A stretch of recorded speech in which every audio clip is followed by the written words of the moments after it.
Once upon a time, deep inside a great green forest, there lived many animals.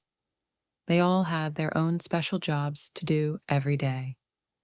There was Benny the beaver, who built strong dams in the river, Ruby the rabbit, who gathered fresh vegetables for her family, and Ollie the owl, who watched over the forest at night. Among all these animals, there was a young lion named Leo. Leo was big and strong, with a golden mane that shone in the sunlight. But Leo had one big problem. He was very lazy. Yes, Leo loved to rest. He loved to nap under the shade of the tall trees.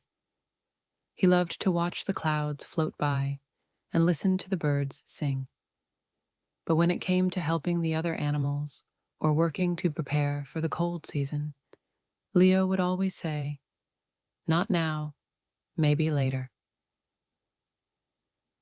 One warm morning, as the sun rose over the treetops, the animals were busy preparing for the coming winter. The wind was getting cooler, and the days were growing shorter. Everyone knew they had to work hard before the cold days arrived. Benny the beaver was gathering branches and mud to make his dam stronger. Ruby the rabbit hopped through the garden, picking fresh carrots and lettuce to store away. Even Ollie the owl was busy teaching the young owlets how to fly and hunt. But Leo was lying under a big oak tree, yawning and saying, "I think I'll just rest a little longer." Suddenly, a tiny voice called out to him, "Leo, Leo, wake up." It was Andy the ant, one of the smallest but busiest animals in the forest. Leo opened one eye and saw Andy marching by with a big crumb of bread on his back. "Andy," Leo said lazily, "why are you working so hard? It's such a nice day to relax." Andy stopped and looked up at Leo. "I have to gather food for my family. Winter is coming, and if I don't work now, we won't have anything to eat later." Leo yawned. "Winter is still far away. I'll start working tomorrow." Andy shook his tiny head and said, "You should learn from the ants, Leo. The Bible says, 'Go to the ant, you lazy one. Consider its ways and be wise.' We work hard so we can be ready." Leo laughed softly. "I'm a lion, Andy. I don't have to work like ants." Days passed, and the weather grew colder. The wind began to howl through the trees, and snowflakes started to fall. One morning, Leo woke up hungry and cold. He looked around and saw that he had no food stored.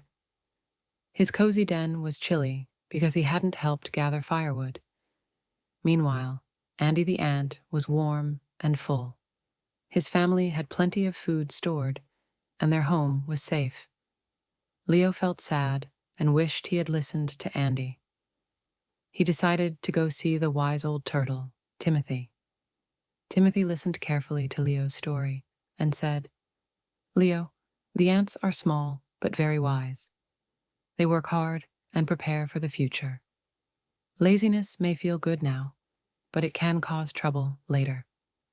Timothy smiled kindly and added, "The Bible teaches us to be wise like the ants. Rest is good, but working at the right time is even better." Leo thought about Timothy's words. He wanted to change. From that day on, Leo started helping Benny, Ruby, and Andy prepare for winter. He gathered food, carried branches, and even helped build shelters. Though it was hard at first, Leo felt proud and happy. He discovered that working with friends made the tasks easier and even fun. When winter finally arrived, Leo's den was warm and his belly was full. He was thankful he had learned from the ants. Moral lessons. So, dear children, what can we learn from Leo and the busy ants? 1. Being lazy may feel nice now, but it can cause problems later. 2. The Bible teaches us to be wise like the ants, who work hard and prepare for the future. 3. Helping others and doing our work brings joy and blessings. For it's okay to rest, but we should use our time wisely. Now, as you close your eyes and drift to sleep, remember Leo and the little ants. Rest well, dream sweet dreams, and tomorrow, be ready to work hard and be wise. Good night, little ones. Sleep tight.